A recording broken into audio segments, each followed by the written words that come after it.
Building Club for life.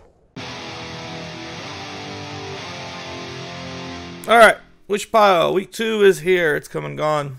It was television week. You had to make a card from a TV show.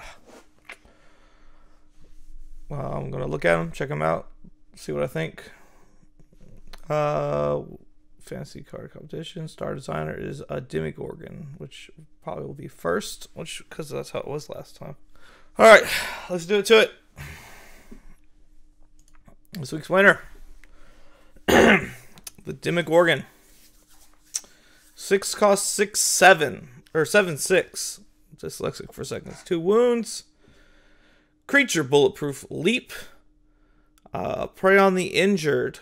Demogorgon's first attack each turn must be against a wounded supporting character if able. While in combat against a wounded character, Demogorgon gets +1/+1 for each wound that character has. So probably getting +1 or +2. So stat wise, it's fine. Like I said, a lot of words on it so far. So it's probably attack. So it has to attack a wounded character if able. So it's probably an 8/7 on average usually. Shred. Demogorgon has ferocious while attacking a protected character. That's pretty strong, especially since we're so big. And flammable. If Demogorgon would be burned, KO it instead. Is there anything that burns in photo? Burn. Okay, so there's nothing in photo that burns. So no real drawback there. Bulletproof is a natural fit.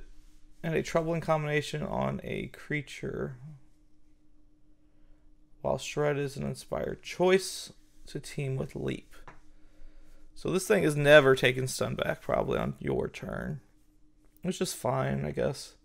Yeah, decently. Like, this is a strong card. It's got like a million billion words on it. So that, of course, it's going to be strong. The creature's more just like a flavor word, right? So we never really count that. Bulletproof Leap. So yeah, I don't know. Maybe I would have liked to see this have like a little bit smaller, like a, because you get 2 wounds and bulletproof. But no, overall, I mean, I can't really say that's true though. Like the stats are probably fine. It's just like the stats with all the words. So I'm kind of torn. It's a cool card though. Stan Lee, one of a kind. This was from Agents of S.H.I.E.L.D. He's a neutral, no alignment. Okay, so, cameo. When Stan Lee appears, I guess the card was originally named Stan Lee. And then we changed it to whatever his role was in the show. So when he appears, draw a card and remove him from the game. Alright. When Stan Lee appears, remove a supporting character on your side from the game. If you do, search your deck for a supporting card with equal or lower cost and put it on your side. Holy moly. That seems like super busted with First Evil. So yeah, this is really just a toolboxy techie card. Those are always good. So you pay 1, you draw a card. It's a cycle. And you get to search. So it's like deck thinning. This could be really interesting in a... You could just draw 4 cards when he appears. Remove a supporting character. Yeah, so it doesn't say another supporting character. So he could just like keep like putting himself into play and just draw 4. Yeah, that's pretty bananas. So yeah, I think this power here needs to say another. And then this card would be pretty reasonable, I think. Because you've already, like, outside of like First Evil, I don't think there's anything else that like you haven't paid the cost for the character that you're putting into play. So that's, I mean, it's always fun to see a Stan Lee card. So Fennec Shand, probably butchered the name there. I have no idea who this is. This is Jamar's card. Criminal Underworld, Evil Alignment. This is from The Mandalorian, for anyone else who's never watched The Mandalorian. Let's see here. 5 cost, 8/5 with range. let's see here. Solidarity, that's the can only attack alone. When he appears, supporting characters will cost 3 or less. Move to the back row and cannot move or appear in the front row. I think this needed to be separated into 2 abilities. Because it says they can't appear in the front row either. So it's like, it should be, when it appears, move all their 3 or lesses to the back row. Separate ability. Enemy characters that cost 3 or less. Oh, this is all characters. This is both sides. So a separate ability would be characters with cost 3 or less cannot move and cannot appear in the front row. It's a flash charge. We alternate shots. Can only be melee team attacked. Interesting. Alright, so how do I feel about that? She doesn't have like bulletproof. That's probably fine. I like this card. It's pretty neat. I think the stat, like we looked at the stat line. It was reasonable. An interesting power. Again, I think I would have separated this into 2 powers. Just for like format's sake. I'm trying to remember Jamar's card from last week. I'm pretty sure he did a pretty solid card. Or maybe I'm thinking, which card did he do last week? I'm having trouble. Either way, I like this card a lot. It's really cool. My only comment on this one is separating this into 2 abilities. 11, she's a little understated. She's got 9 butt though, so she's gonna be hard to kill for a 5-drop. Let's see here. Search the Void. For a skill, choose one of your cards that is removed from the game and put it in your hand. Okay, so that's interesting. Where could this be beneficial? I'm trying to think of like cards that like remove themselves from the game. It'd be good with Stan Lee, right? We could bring Stan back. Shredded Telekinesis. Pay a intellect. Put any number of -1/-1 counters on an enemy character in combat. And then put half that many counters on 11.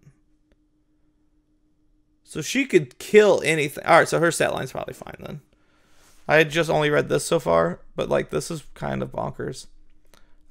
Round it down. So you always choose a odd number on 11, so that's kind of funny. So if you did choose 11, she would get 5 counters. So the most she could do without dying would be what is it? So she would get 8 for 16. So 17 she could do and not die. That's crazy. So she can like pay a yellow, 5 cost, pay a yellow, stun anything and not get stunned. And you have to like waste an attack on her. Luckily it's not any combat, so like you can't like do it on the like offensive and then defensive. But then even on top of that, like if she wanted to kill a Galactus, she could, because she could put 30 to 100 counters and just take 50, right? And just stun herself. So neat card. I think we reel this in to a limitation, and we could bump this up to like a 3. Is where I think I would be with this card. It's a cool card. Jason again. Jason had a really good card last week. He had the drone worker, right? So I think the drone worker was definitely better design wise than this, but this is really good. Beth Harmon, this was my card. Reminds me of Ripley 8. This was my card for anyone who hasn't seen it yet. When she appears, she controls your opponent's next formation step. She's about board control, and she has the ability called "It's Your Game, Take It."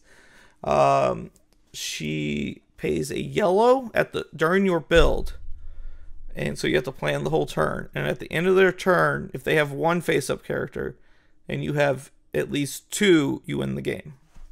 So you got to checkmate them, right? I wanted this card to be a lot like pre-planning, pre-thought, and figuring it out. I'm interested to see the judges' comments. Like the character itself, you're rewarded for being able to manipulate the board moves in advance. The only issue is potential aggressive certain MCs in Photo Universe to almost guarantee a victory. I assume that means dogs. If you are playing this in dogs to win, then you're playing dogs wrong. That's that simple. Like, dogs is trying to kill you on or before turn 6 anyway. If this is your win con in dogs, you are playing dogs badly.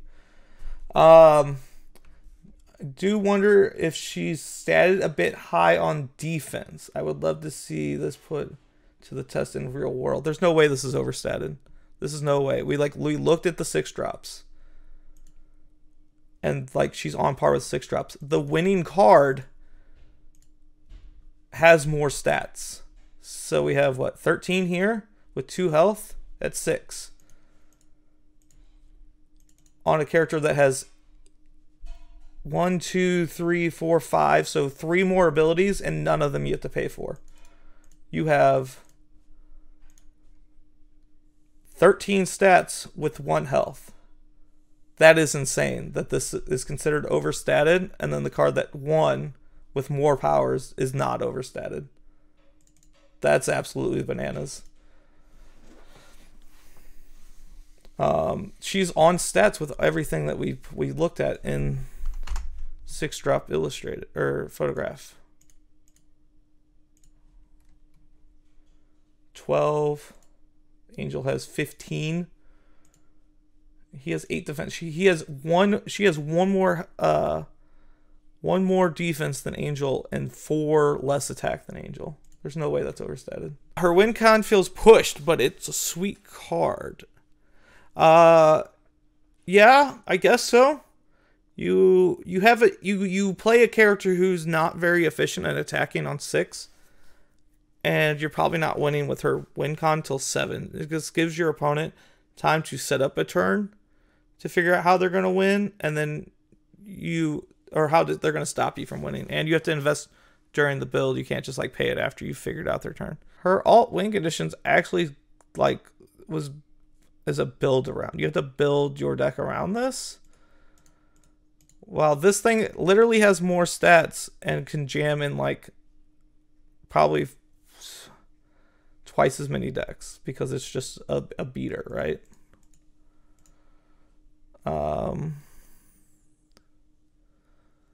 How is holding his ego? Yep. If they ever end their turn without a respective board, they just lose. Because I built the deck around in like a photo only format. I think Illustrated can build more devastating boards than photo can. So like, I don't know. Johnny Lawrence, yes sensei. Build 4 cost or 3 cost. 4/3. Choose a token from your Cobra Kai student pile and put it on your side. First strike hard, no mercy. Cobra Kai. I love the team stamp here. Supporting characters gain ferocious. All right, so Miguel starts in the pile while attacking a main character. So he's fearless. Hawk has berserker. And Tori has violence. Attacking a supporting character, strike with double. Okay. So this is interesting. This is hard. This is a hard card to design, in my opinion. Because you're probably at least getting 2 students out. So like you can't look at it as a 3 cost 4/3. You have to think of it as a 3 cost 7/3, right? Like you're getting 7 attack and stats, and then like he's got all these different silver bullets, or 8 with Hawk. So it's a weird thing where like if this card was standalone with a power, oh man, and they have ferocious. Ugh, that's insane. So I feel like it's a weird spot. Like the stat line normally, I'm like, okay, cool, this makes sense. Maybe even a little on the low side, but then like if you look at it as like a 7. And he has 2 wounds, so you're getting probably 2 of these out. He seems a little strong for a 3-drop, but it's a weird design space where the only answer you could honestly do to answer that is like to bump him up in cost. But then if you bump him up in cost, is he comparable being strong enough? So this is a very hard thing to balance. So I like at the end of the day, I like where you landed. It's just like, man, this would be a nightmare from like a playtesting standpoint, because like I feel like this thing is always going to be, I guess like there are games where you just don't draw the yellow, right? And so like then he's like a rough card. You just can't play this card if you don't have the yellow. Man, this card's sweet. I like the art on all of them. It's like I said, it's just really odd because like, man, this comes down on 3 with a yellow, like you feel like you're super far ahead. But if it comes down like on 5, this isn't really affecting the board much either. He does give himself ferocious. I don't know, I like the card. Green Ranger. So his leader, it's a 7/6 with range and 2 health. Why does a Power Ranger have range? I don't remember. Did Tommy have a gun? He did have a gun, didn't he? No, Red Ranger had a gun. Green Ranger have a gun too? They all have blasters? I don't know if I believe that. I played a lot of Power Rangers. I don't remember them all having guns. I believe you though. Leader's strong. It's morphing time. When Green Ranger appears or recovers, so we've got a Dormammu effect. +1/+1 counter on him for each printed might symbol anywhere on your side. Called the Dragon Zord. You can pay a green this combat for the rest of the turn. Green Ranger has +10/+10. What did I just hit? Holy cow. You do have to pay the green, so if they do find a way to stun it or even the odds it. Man, for the rest of the turn, that's like, he's like a big beefy boy blocker, huh? Yeah, no, I agree. Like there are things like Hulk and Ego and like, so I mean, I don't think it's too strong at all. I think it's interesting. I was just trying to think of like situations where you could make this like super problematic. I don't think that's too over the top. We have like I said before, we have like these huge powerhouse 7-drops. They just do it in different ways. So I mean, this thing's a 14/14 by itself. It's bad, but it's a 14/14 by itself. Like I said, he can't rumble with Ego. He does not line up well against Ego. I don't know. I think the card's fine. I think it's cool. Darth Vader. 8 cost 10/10. Go back to this card. So it's a 10/10 grab. 2 health. Stat line seems fine. Cannot be struck in solo combat. So he 1v1 you IRL. Oh wow, just pay a green to stun a supporting character. It's pretty strong. But you gotta think he's an 8-drop, so like paying a green to give an extra wound to all stun characters. Like that's the kind of thing, right? Yeah, stun a main character, stun an enemy supporting character for green seems fine. It's a 10/10 2 health. It's a fine card. I don't think it's like super powerful, which you don't want your card. Well, I'm kind of being led to believe that you do just want to make super powerful cards, but from my standpoint, from my point of view, you don't want to make just like over the power yoked cards. Free Stun is nice and decent compared to Thanos, but he probably needs attack and defense boost, especially if the intent is to complete blow for blow against illustrated format cards. So you want it to be like a 14/14, I guess. So they just want it stronger. Yeah, you gotta take your card design, Robbie. Here's my advice for you if you want to win one of the next 2 weeks. Take your card design and just crank it up to like not even 11. Crank it to like 12 or 13. Because you have very solid like a very solid baseline. You know what you have a lot of knowledge of the game, right? You know a lot of what is reasonable for a card. Just take what's reasonable for a card and just crank it up. Dipper and Marble, I think that's their names. These are from Gravity Falls. Dipper and Marvel would get wounded. They lose Mystery Twins and enemy players choose. So this is a Fitzsimmons effect, like we saw last week. A Crossbones. What was the other? Sin. At the start of your main phase, choose a deck. Remove the top card from the game. Tipper Marble gain its keywords and may use its superpowers for free this turn. Okay. Journal 3. Okay, this is where that card, that ability like really shines. Choose a deck. Look at the top 3 cards and return them in any order. That seems like a really powerful ability because you can manipulate your opponent's next draws and knock out very powerful, like if you haven't played Mockingbird and you haven't used an espionage and don't realize how strong that ability is, and especially impaired with this ability of Mystery Twins, that seems really strong. Electric Clothing is fun. Is a fun hazard. Put a +1/+1 counter on each friendly character. Okay. Here's my problem with this card. I like this card. I like the idea of the dual characters on a card that you lose one of their effects. My problem with these style of cards is you have to make the choice. Like, you have to make the choice harder. You are taking away Journal 3 95% of the time, probably. With this card, like if your opponent stuns it.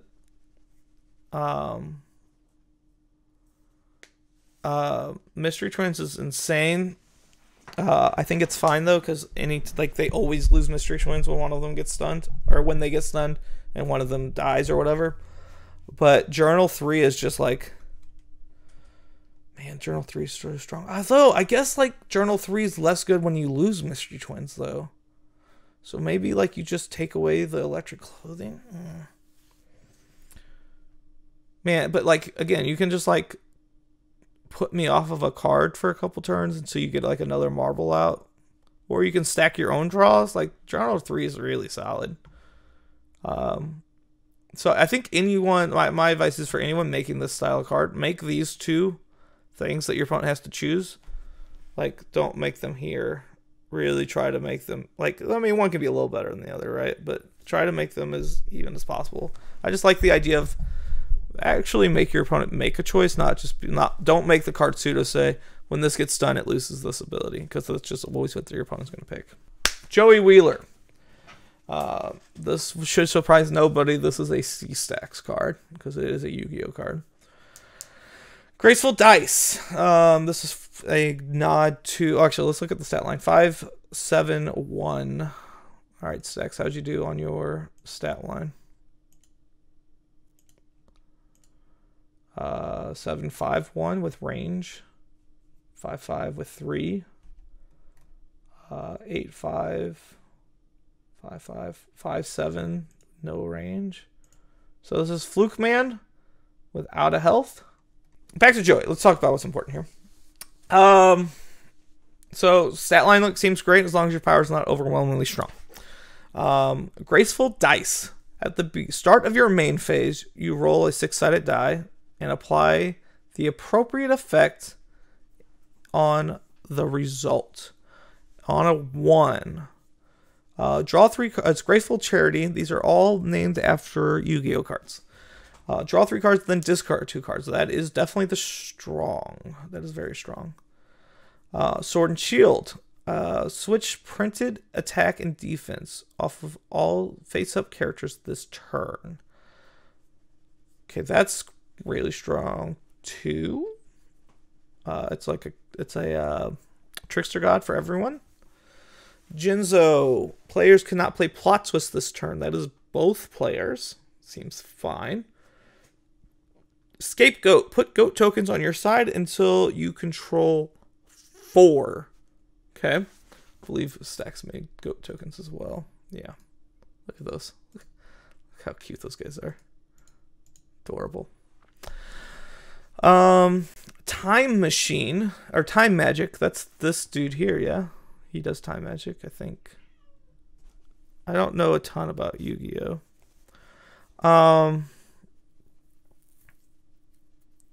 You can't plan what you're gonna get. No, I'll hit that. Don't worry. I'll hit that. Time magic. Put 2 counters on another character on your side, and put 2 minus characters on an enemy character. Seems fine. And your luck has finally run out, Wheeler. Joey can't attack this turn. Lady Luck is usually on my side. He even threw a little quote in there. Adorable. Art's cool. Team Stamp's cool. Stat line's great. Here are my notes for Stacks. And me and him kind of like touched base with each other while we were designing our cards anyway. That he was in my stream and he showed me his card. I love this card. It's very good. It's very balanced. Hindsight, I think I would have switched. Like, this is a preference thing in my brain. I would have switched everything because Graceful Charity is definitely the best. So like in my mind, if I roll a 6, I should get the best effect, and if I roll a 1, I should get the worst effect. So like 1 should be 6, 2 should be 5, like just kind of flip flop them. 3 and 4 can stay the same. It's no big deal. But like in my brain, it's the higher I roll, the better effect I should get. Right. This card is sweet. I think it's fine. Like you can get very strong effects out of it, but you can also get like just dumpster effects out of it too. So there's like definitely a balance in it that you cannot plan. That's a good card. I mean, it's a good card, man. Good card. Yeah, I mean, like, how can you not love the goats? Although, okay, another note for Stacks. Man, these goats could have been so hot as EAs. We got Neji, got an Naruto, Hidden Leaf team, good. Okay. 3 cost 6/3. Opposing players must play with their hands. The card. I'm assuming top card. The top card of their deck and any out of game piles revealed until all characters with Haigu. What's this? Oh, okay. Oh, that's their last name. Gotcha. Okay. Lose it cannot. Okay, so that does a lot. So you know what they draw because you draw like you would get to see every card they draw. So you have, and I mean they play with their hand revealed anyway. So you have perfect information. And they lose and can't gain stealth. Gentle Fist.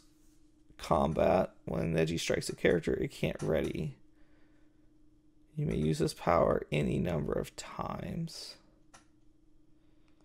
That's weird. Because you can't use it during your opponent's turn. Unless this was meant to be in any combat. In which case, Dawson, don't forget to put any combat if that was the case. Unless, like, I guess, like, in theory, there's a way, like, you ready them or whatever, right? So, maybe. Rotation. As you can't be struck this combat, this power can also be used any number of times. Yeah, I have a feeling these are just supposed to be, like, any combat. It actually kind of feels a little on the weaker side. Well, I don't know. That's not true. I forgot that we play with perfect information. You get to know, like, all the wish pile. And, like, knowing their piles is kind of, like, crazy, too, because that means you get to know, like, certain cards they have in their deck, right? Like, you can know if they're playing a Jin or if they're playing, whatever uses piles at this point, like Ahab or whatever. And knowledge is very strong, so maybe this is fine. It's fine. It would be really interesting, just like because I like the idea that it's their entire clan. So you could like I'd like to see like what other cards of their clan would look like. Frank Costanza. Who did this one? Kindle. That's awesome. Festive for the rest of us. Maine, put a festive tradition from the festive pile into your hand. Airing of grievances. So he gets his own pile. You got a lot of problems with people, and now you're gonna hear about it. Put 2 minus counters on all opposing characters. Wow, that's crazy. This card can only be put in your hand by Frank Costanza. +5/+5. Whew. Choose one. Wound an opposing supporting character. Heal a wound from a friendly supporting character, or flip a face down location face up. So you can turn your yellow into something else, basically. Festive Pole. Equipped character as Combat Master, and whenever it enters combat, power it up. Interesting. It's interesting that, like, because it's like combi stick, but better. Because some guys like get effects off of getting powered up, right? Like if you like wish power for Floki or for a Captain Britain, this card's like insane. I'm not sure where I stand. There's just a lot going on. It's hard to judge the cards that have just like a ton going on. It's kind of like that Cobra Kai card, right? It was cool, and I like the flavor, and I like a lot of the stuff going on. It's hard to judge power level. Demidog, that's a cool team stamp. Creatures Swarm Ferocious. Portal to the Upside Down. This is a 4-cost 5/3. When this character appears, turn each enemy deck face up. When it leaves play, if there are no Demigorgon team affiliation, I guess is the team's called Upside Down. If there are no Upside Down characters on any side, turn each deck face down. So this makes your opponent's deck, you get to see what they're drawing basically the whole time. And they're going to get to know what they're drawing the whole time. So, fair trade. Next card is the Demigorgon. Oh, this is a multiple card thing. Okay. This is so you search for it, I guess? Okay. Creature Swarm Stealth. Okay, this makes a lot more sense. I'm like, I don't know how to judge this card. When this card appears, turn the... Okay, so this also has the Portal of the Upside Down. And it has Regenerate. And it's an 8/6.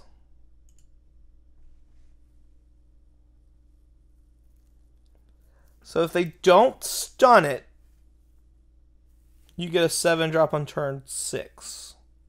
Because they have to not stun it. You hide it, it transforms on 5. And then turn 6, you have it ready to rumble. That seems reasonable. You don't have any like crazy, like overpowered abilities. Stealth on an 8/6 is fine on turn 7. 3 health with no actual real other powers. I like this card. It's like it's statted fine. I like that he gains a wound when he becomes the stronger version. Regenerate is not like a overwhelmingly like the powers aren't overwhelming. It's decently statted, but stealth is enough to like you can get in there and still find their MC, which is probably the point of Demigorgon, right? Yeah, this card seems fine. It seems great. We got the Batman. 3-cost 3/3. 1 health. A little understated from what we've seen. Batman begins the game with 5 gadgets in his utility belt side pile. God, there are so many side piles this week. At the beginning of your turn, draw a card from your utility belts. During the build, you can pay a red to search your utility belt for a card and put in your hand. If Batman would be stunned, instead reveal the top card of your utility belt and resolve its answer. Then remove that gadget from the game. So really, Batman has 6 health.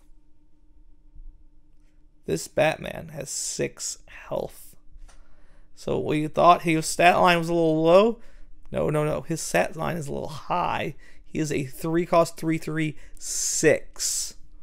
Okay, so these have gadget. And you can put as many...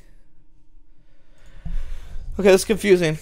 So I can only put 5 cards in the gadget pile, but like if I wanted, I could do 3 smoke pellets and then one of these and one of these, I guess. Discard Batarang from your hand, then choose an enemy character and daze it during the main. So like, you can just daze something. That seems fine. Equipped character has range. So you can either equip. You're never gonna equip this, right? So you can just daze something twice. All right. When equipped character's defense. Hold on. When the equipped character defends, put 2 -1/-1 counters on each enemy attacker. This thing costs 4. It's a reverse minigun.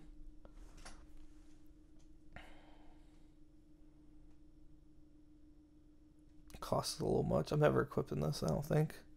When this is revealed by answers, when combat is over, put 2 -1 counters on it. Flying Kick. Equipped creature has leap +3 attack while attacking enemy characters without flight. Alright, so that's a nod to the old verses there, for anyone who doesn't know. Flying Kick. When this is revealed for answers, if no attackers have flight, Batman cannot be struck this attack. Why does that matter? Why does that matter? Who cares if Batman can be struck? If Batman would be stunned, instead reveal the top card of his utility belt, reveal an answer. Combat's already resolved. Yeah, I'm confused by that, because like, you don't reveal it until combat's already resolved. At the end of your turn, we got Smoke Pellet. At the end of your turn, you may KO Smoke Pellet. If you do, you may hide an hide equipped character. Okay, seems reasonable. When this card is revealed by, always has the answer, hide Batman. If it's supposed to manipulate combat, it shouldn't be when he would get stunned, because this like works on out of combat stuns as well. It's good that his stats are so low. I knew that it was going to be wild when I saw these low stats. The only problem is like he can't really do anything now. Like, I guess like he is going to be the Batman. Like, there's probably like team attackers and stuff, so like there's going to be a lot of longevity here. But like, I think we were worried outside of like this one's got a good ability, like with a reasonable cost. But I think like anything else, you'd rather just let him use it as an answer. Yeah. So I don't know. Like you want him to stick for like team attacks and stuff, I guess. But if I'm making a pile, I'm just doing like this one, like, so this is just how my brain works, right? Like, so my pile is 2 Batarangs and three Smoke Pellets, because Batman can team attack. If they choose to stun him back, he doesn't take a wound, and then the Batarang, he chooses an attacker, which is himself, and he dazes himself, or he just hides himself. I don't know. There's a couple things about this card that confused me, but I like the idea. It's just like then like when I read some of the other, like the cards interact weirdly with each other. Next we have Dio. I've only seen a few episodes of JoJo. Forces of Darkness. Okay, so JoJo's a hilarious show, and Dio is like the main antagonist of the show. We got a 4-cost 6/4/1. When Dio appears on your side, he may pay a green. If he does, put the world token on your side. When Dio dies, he has immortal. That's fine. Let's see what the world does, because that's going to be largely 7/7. So on 4, you get 13/11 worth of stats. It's pretty yoked. And he has 3 health. The Jokin has more. Oh my god. It has flight, so it protects. Okay. When he enters combat, he strikes before anyone else strikes. Okay. And then stand. When Dio is on your side and the world leaves play. Wait. When Dio on your side is on your side and leaves play. KO the world.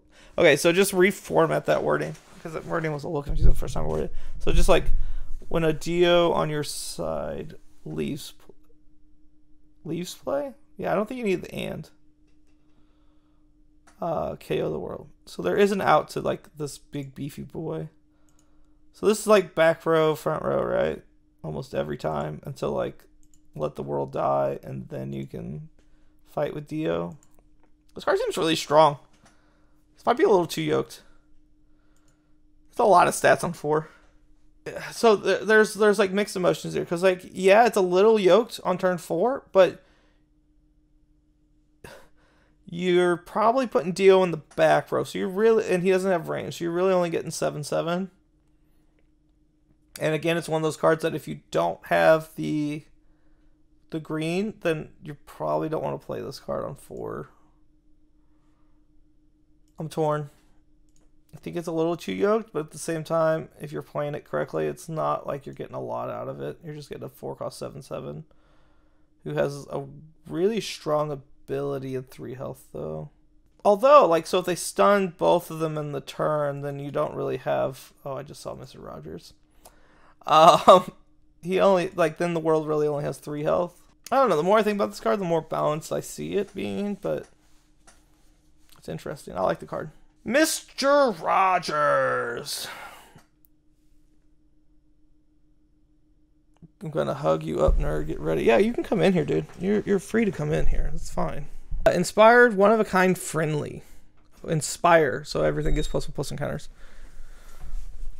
Does anyone remember Vito? Does anybody remember Vito? This kid used to exist. Hey, can you mute that? Like, hey, listen, maybe I want feedback. Nobody wants to hear that. Okay. I hate that guy. Yeah, I hate that guy too. Hold on, everyone. I gotta love on my. I'm gonna put this on camera.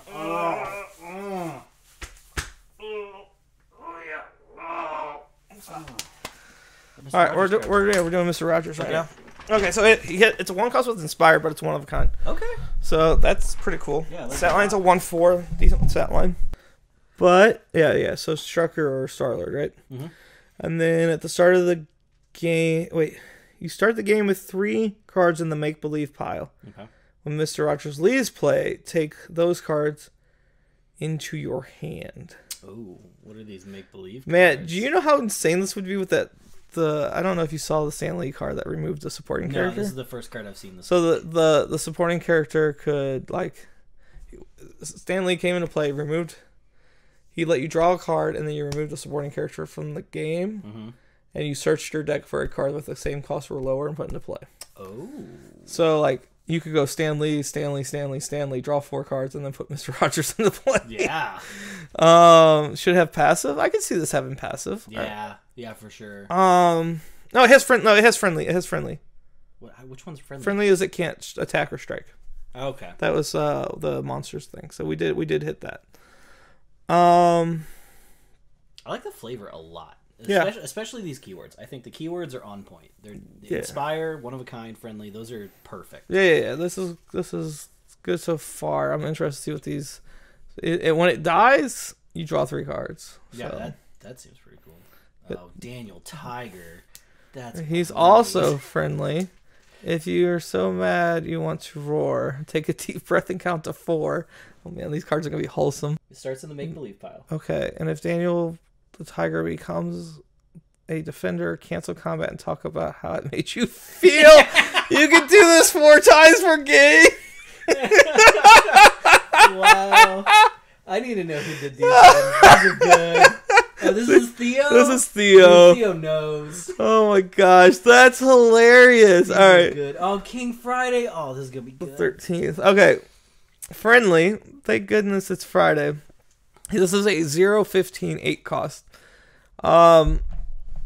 Starts in make believe pile when he appears. If it's Friday, King Friday gives 13 -1/-1 counters to all supporting characters on his side. Those are +1s. And if it's +1/+1? Yeah, okay. Those are +1. And if it's Friday the 14th, give them all enough to counters to give so that they have 13, so that they are 13/13. Okay. It's a little small, so it's a little hard to read, guys. Sorry. Main, ready all supporting characters. Each character ready this way gains a +1/+1 counter. Alright, so this card's good if it's on a Friday. Less good if it's not on a Friday. I mean, like, the whole team +1/+1 for Earth seems pretty good. Yeah, that's fair. He's still not going anywhere. He's a 0/15 on 8. Yeah. And then we got the trolley, 1 cost. Ding, ding, ding. Trolley has friendly and starts thankfully fine. Ding, ding. Ding, ding, ding, ding, ding, ding, ding. All characters on your side have, on the side of trolley, gain mobile. That's hilarious. I love the flavor. These cards are amazing. These are great. These are absolutely wonderful. Like, oh my gosh, this is hilarious. And this is the best card so far. They don't at all feel overpowered. I mean, Friday feels good. Like, yeah. But only on Friday, right? Yeah. No, I love it. This is amazing. This is the winner in my book. This is amazing. This is good. Good job, Theo. Holy cow, that was amazing. Oh, okay, I gotta see what the judges said on Mr. Rogers. This is hilarious. Now you're gonna pay for 3 of your drops. Seems a bit much for a 1-cost recruit. Wait, what? Not having to pay for 3 of your drops. Well, it doesn't put them into play. No, you put in your hand. You get to draw 3 cards, but it's these 3 cards. And arguably, only one of them is good. He's opening up 9 deck slots by himself? How? I guess that you're always getting, like, you always have a 3 cost, you always have an 8 cost, and, like, this is a 1 cost, so. Alright, yeah, so this card is hilarious. This is amazing. I'm trying to think of who I would pick to win. Out of authority, I cannot pick my own. So if I was judging this week, my winner would be... I think I have to pick Joey? And it's been a roller coaster. I don't know, I think this thing does too much. For my taste. I think it's too strong. It just seems like the strongest card won both weeks so far. Which is actually like super odd. Because it's like there's comments on like how some abilities are too strong. But then like clearly the strongest card won both weeks. Like this week, this thing is definitely the strongest thing, like by leaps. And then on this one, this was definitely the strongest thing. Because like while some of these cards were like strong, like the drone and the chestburster were strong. Sin and crossbones were strong. This thing just stopped your opponent from playing for the rest of the game, essentially. Which is like an awkward fix to beating DP. Is just not like the complaint about DP is that your opponent can't play anymore. And so your answer is just play the card earlier that stops your opponent from getting to play anymore. You can't attack it, and then all the things that interact with things that have low defense that you can't attack are pure powers, and he just stops them and kills them. Stops them and kills them, which is insane. Yeah, like this is definitely the strongest, most powerful card this week. So, yeah, I think I'd have to give it to Joey. I think this card was actually like in my top 3. So those are my top 2, and the Demigorgon. Those are the Demidog. These are my top 3, but I think I'd give it to Joey. And then, man, Mr. Rogers gets an honorable mention for sure, though. I either give it to Joey or Demidog. And then I put this as a close third. The cards are really, like, some of these cards are really good this week, so. I like where people were design-wise. Like, you had 2 camps of people. You had people who are like, this is a character I really like, and I want to build a character around them.